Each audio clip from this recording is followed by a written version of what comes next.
ओम श्री गणेशाय नमः। जय माता दी दोस्तों, आज हम दिव्य देवी के कवच के विषय में जानेंगे। जो मनुष्य इस कवच को धारण कर लेता है उसे भूत पिशाच यक्ष गंधर्व राक्षस बेदल इनका कोई भी कुछ नहीं बिगाड़ सकते। उनके सारे दुश्मन नष्ट हो जाते हैं और वो सुख शांति समृद्धि को प्राप्त होता है।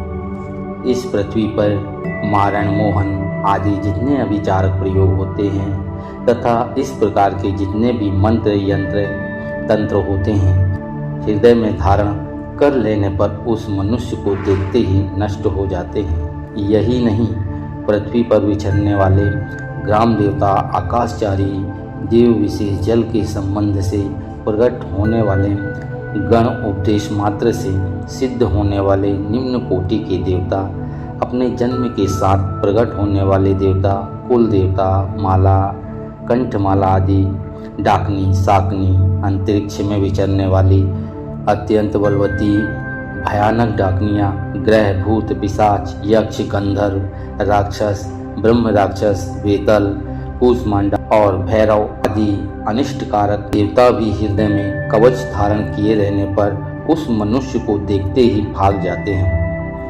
कवचधारी पुरुष को राजा से सम्मान वृद्धि प्राप्त होती है। यह कवच मनुष्य के तेज की वृद्धि करने वाला और उत्तम है। कवच का पाठ करने वाला अपनी कीर्ति से विभूषित भूतल पर अपने सुयश के साथ साथ बुद्धि को प्राप्त होता है। जो पहले कवच का पाठ करके उसके बाद सप्तशती चंडी का पाठ करता है, उसकी जब तक वन पर्वत और काननों सहित यह पृथ्वी टिकी रहती है तब तक यहाँ पुत्र पौत्र आदि संतान परंपरा बनी रहती है। फिर देह का अंत होने पर वह पुरुष भगवती महामाया के प्रसाद से उस नित्य परम पद को प्राप्त होता है जो देवताओं के लिए भी सुलभ नहीं है। वह सुंदर दिव्य रूप धारण करता है और कल्याणमयी शिवे के साथ आनंद का भागी होता है। वो माता के श्री चरणों में हमेशा के लिए निवास करता है, मोक्ष को प्राप्त हो जाता है। तो आज हम ऐसे ही दिव्य कवच को धारण करेंगे, पढ़ेंगे, श्रवण करेंगे। तो देर न करते हुए दोस्तों, आइए सुनते हैं दिव्य कवच। इससे पहले हमारे चैनल माही ऑफिशियल मिर्च मसाला को लाइक करें, शेयर करें, सब्सक्राइब करें। जय माता दी दोस्तों।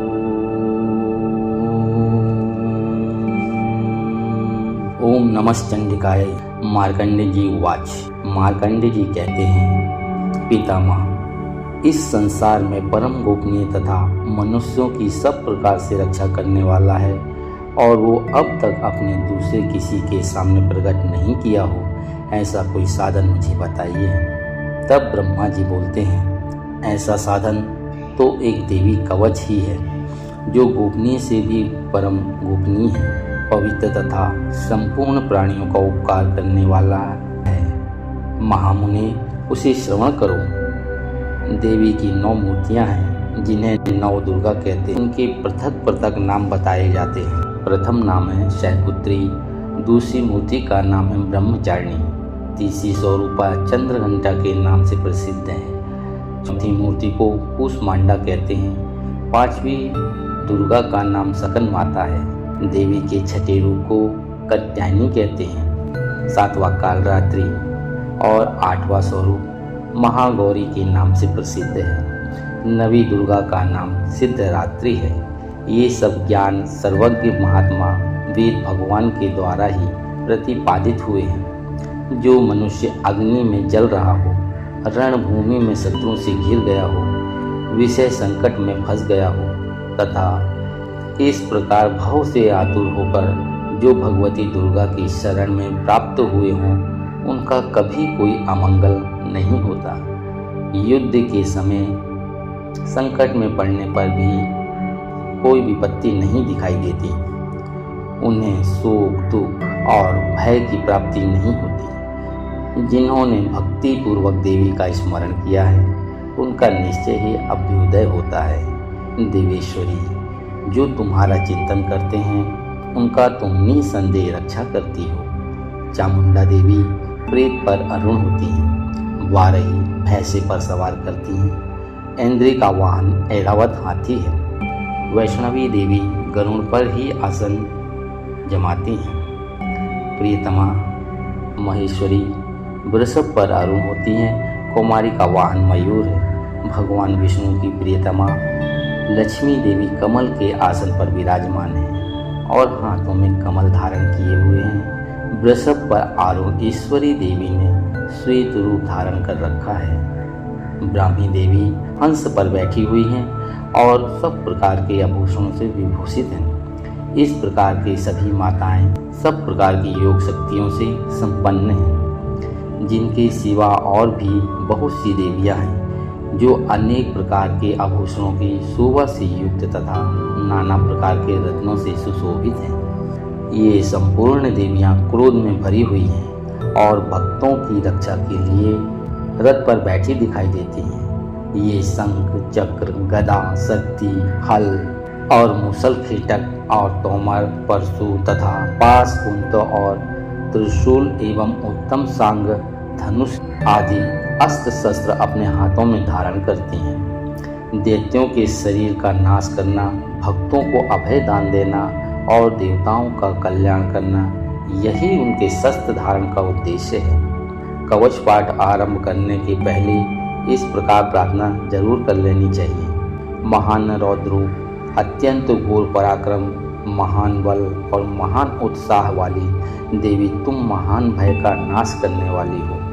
तुम्हें नमस्कार है। तुम्हारी ओर देखना भी कठिन है। शत्रुओं का भय बढ़ाने वाली जगदम्बिके, मेरी रक्षा करो। पूर्व दिशा में इंद्र शक्ति मेरी रक्षा करे। आग्नेय कोण में अग्नि शक्ति, दक्षिण दिशा में वारही तथा नैऋत्य कोण में खड्ग धारणी मेरी रक्षा करें। पश्चिम दिशा में वारुणी और वव्याम कोण में मृग पर सवारी करने वाली देवी मेरी रक्षा करें। उत्तर दिशा में कौमारी और ईशान कोण में शूलधारिणी देवी रक्षा करें। ब्रह्माणी, तुम ऊपर की ओर से मेरी रक्षा करो और वैष्णवी देवी नीचे की ओर से मेरी रक्षा करें। इस प्रकार सब को अपना वाहन बनाने वाली चामुंडा देवी दसों दिशाओं में मेरी रक्षा करें। जया आगे से और विजया पीछे की ओर से मेरी रक्षा करें। वाम भाग में अजिता और दक्षिण भाग अपराजिता रक्षा करें। उद्धोतनी शिखा की रक्षा करें। उमा मेरे मस्तक पर विराजमान होकर रक्षा करें। ललाट में मालाधारी रक्षा करें और यशस्विनी देवी मेरी भौहों का संरक्षण करें। भौहों के मध्यम में त्रिनेत्रा और नथुनों की यम घंटा देवी रक्षा करें। दोनों नेत्रों के मध्य भाग में शंखिनी और कानों में द्वारवासिनी रक्षा करें। काल देवी कपोलों की तथा भगवती शांकरी कानों के मूल भाग की रक्षा करें। नासिकायाम में सुगंधा और ऊपर के होंठों में चर्चिका देवी रक्षा करें। नीचे के होंठ में अमृत कला तथा जिह्वा में सरस्वती देवी रक्षा करें। कौमारी दांतों की और चंडिका कंठ प्रदेश की रक्षा करें। चित्रघंटा गले की घंटी की और महामाया तालू में रहकर रक्षा करें। कामाक्षी ठोड़ी की और सर्वमंगला मेरी वाणी की रक्षा करें। भद्रकाली ग्रीवा में और धनुर्धारी पृष्ठवंश मेरुदंड में रहकर रक्षा करें। कंठ के बाहरी भाग में नीलगिरवा और कंठ की नाली में नलकुबरी रक्षा करें। दोनों कंधों में खड्गनी और मेरी दोनों भुजाओं की वज्रधारिणी रक्षा करें। दोनों हाथों में दंडनी और अंगुलियों में अंबिका रक्षा करें। शूलेश्वरी नखों की रक्षा करें। कुलेश्वरी कुछी पेट में रहकर रक्षा करें। महादेवी दोनों स्तनों की और शोक विनाशिनी देवी मन की रक्षा करें। ललिता देवी हृदय में और शूलधारिणी उदर में रहकर रक्षा करें। नाभि में कामिका और गुदा भाग गुहेश्वरी रक्षा करें। पूतना और कामिका लिंग की और महेश्वरी गुदा की रक्षा करें। भगवती कटी भाग में और विंध्यवासिनी घुटनों की रक्षा करें। संपूर्ण कामनाओं को देने वाली महाबला देवी दोनों पिंडलियों की रक्षा करें। नारसिंह दोनों घुट्टियों की और तेजसी देवी दोनों चरणों की पृष्ठभाग की रक्षा करें। श्री देवी पैरों की अंगुलियों में और तलवासिनी पैरों के तालुकों में रहकर रक्षा करें। अपनी दाढ़ों के कारण भयंकर दिखाई देने वाली दृष्टा कराला देवी, नखों की और ऊर्ध्वा केशनी देवी केशों की रक्षा करें। रोमावलियों के छिद्रों में कुबेरी और त्वचा की बागेश्वरी देवी रक्षा करें। पार्वती देवी रक्त, मंजा, वसा, मांस, हड्डी और मेद की रक्षा करें। आंतों की कालरात्रि और पित्त की मुकेश्वरी देवी रक्षा करें। मूलाधार आदि कमल कोशों में पद्मावती और कब में चूड़ामणि देवी स्थित होकर रक्षा करें। नख के तेज की ज्वालामुखी रक्षा करें, जिसका किसी भी अस्त्र से भेदन नहीं हो सकता है। वह अभेद देवी शरीर की समस्त संधियों में रहकर रक्षा करें। ब्राह्मणी, आप मेरे वीर की रक्षा करें। छत्रेश्वरी छाया की तथा धर्मधारिणी देवी मेरे अहंकार, मन और बुद्धि की रक्षा करें। हाथों में वज्र धारण करने वाली वज्रहस्ता देवी मेरे प्राण, अपान, व्यान, उदान और समान वायु की रक्षा करें। कल्याण से शोभित होने वाली भगवती कल्याण शोभना मेरे प्राण की रक्षा करें। रस, रूप, गंध, शब्द और स्पर्श इन विषयों का अनुभव करते समय योगिनी देवी रक्षा करें तथा सत्वगुण, रजोगुण और तमोगुण की रक्षा सदा नारायणी देवी करें। वारही आयु की रक्षा करें। वैष्णवी धर्म की रक्षा करें तथा चक्रणी चक्र धारण करने वाली देवी यश, कीर्ति, लक्ष्मी, धन तथा विद्या की रक्षा करें। इंद्राणी, आप मेरे गोत्र की रक्षा करें। चंडिके, तुम मेरे पशुओं की रक्षा करो। महालक्ष्मी, पुत्रों की रक्षा करें। और भैरवी, पत्नी की रक्षा करें। मेरे पति की सुखता तथा मार्गक्षेम करी रक्षा करें। राजा के दरबार में महालक्ष्मी रक्षा करें तथा सब ओर व्याप्त रहने वाली विजया देवी संपूर्ण भयों से मेरी रक्षा करें। देवी, जो स्थान कवच में नहीं कहा गया है अतः यो रक्षा से रहित है, वह सब तुम्हारे द्वारा सुरक्षित हो, क्योंकि तुम विजयशालिनी और पाप नाशनी हो। यदि अपने शरीर का भला चाहे तो मनुष्य बिना कवच के कहीं एक पग भी न जाए। कवच का पाठ करके ही यात्रा करें। कवच के द्वारा सब ओर से सुरक्षित मनुष्य जहाँ जहाँ भी जाता है वहाँ वहाँ उसे धन लाभ होता है तथा संपूर्ण कामनाओं की सिद्धि करने वाली विजय की प्राप्ति होती है। वह जिस अभीष्ट वस्तु का चिंतन करता है वो उसको निश्चय ही प्राप्त कर लेता है। वह पुरुष इस पृथ्वी पर तुलना रहित महान ऐश्वर्य का भागी होता है। कवच से सुरक्षित मनुष्य निर्भय हो जाता है। युद्ध में उसकी पराजय नहीं होती तथा वह तीनों लोकों में पूजनीय होता है। देवी का यह कवच देवताओं के लिए भी दुर्लभ है। जो प्रतिदिन नियम पूर्वक तीनों संध्याओं के समय श्रद्धा के साथ इस पाठ का पाठन करता है उसे देवी कला प्राप्त होती है तथा वह तीनों लोकों में कहीं भी पराजित नहीं होता।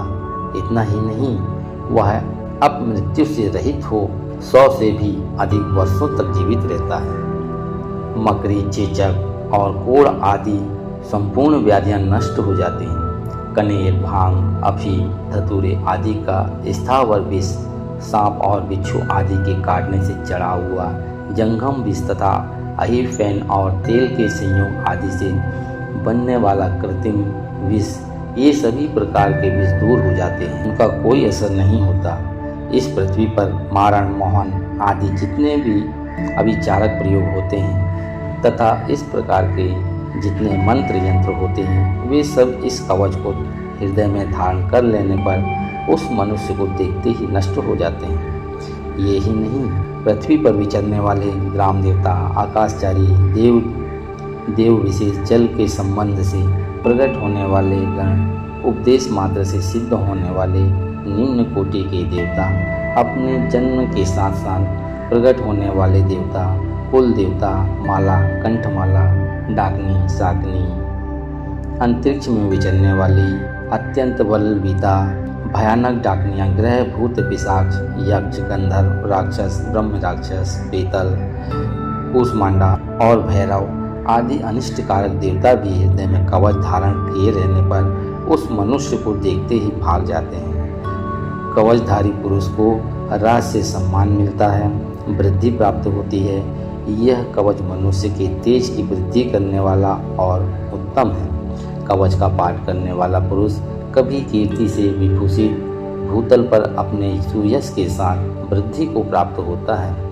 जो पहले कवच का पाठ करके उसके बाद दुर्गा सप्तशती का पाठ करता है, उसकी जब तक वन पर्वत और काननों सहित यह पृथ्वी टिकी रहती है, तब तक यहाँ पुत्र पौत्र आदि संतान परंपरा बनी रहती है। फिर देह का अंत होने पर वह पुरुष भगवती महामाया के प्रसाद से उस नित्य परम पद को प्राप्त होता है, जो देवताओं के लिए भी दुर्लभ है। वह सुंदर दिव्य रूप धारण करता और कल्याणमय शिव के साथ आनंद का भागी होता है। वो परम मोक्ष को प्राप्त होता है। वह माता के श्री चरणों में स्थान प्राप्त होता है। हे माता भगवती, मेरे द्वारा किए हुए इस जप को स्वीकार करो।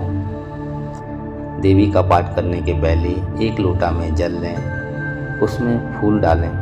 कवच पूरा होने के बाद अपने सिर से छिड़क लें। ये कवच धारण होता है और कवच धारण के भी कई तरीके हैं, पर यही सुगम तरीका है। इसी के साथ मैं विदा लेता हूँ। जय माता दी दोस्तों। हे महानुभाव, अगर मेरी वीडियो अच्छी लगी हो तो आप लाइक करें, शेयर करें और कमेंट करना बिल्कुल ना भूलें। जय माता दी दोस्तों। फिर मिलेंगे अगली वीडियो के साथ। तब तक के लिए जय माता दी।